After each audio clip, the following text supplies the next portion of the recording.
Bonjour. Différence entre un objet civil et commercial avec exemple à l'appui pour ceux qui ignorent la nuance entre ces deux notions.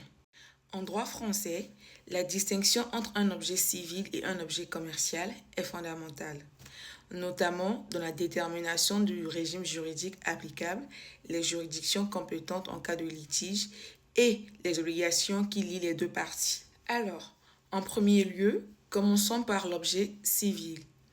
Un acte civil concerne des activités non commerciales qui sont souvent liées à la vie privée, à la gestion du patrimoine ou à des relations entre particuliers. Comme exemple, nous pouvons citer une vente de meubles entre des personnes non commerçantes, un contrat de mariage ou un contrat de succession, un contrat de location d'un logement d'habitation, et la procédure est moins formelle. Le tribunal compétent, c'est le tribunal judiciaire. En second lieu, l'objet commercial.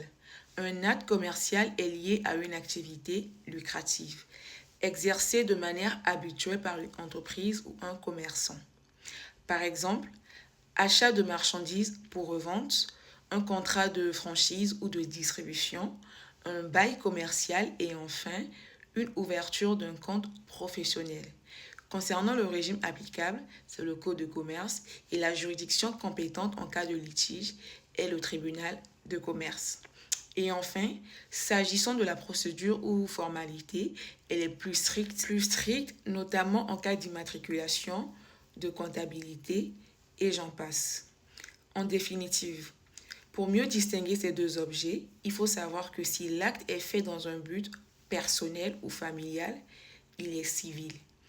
En revanche, s'il est fait dans un but lucratif ou professionnel, il est commercial.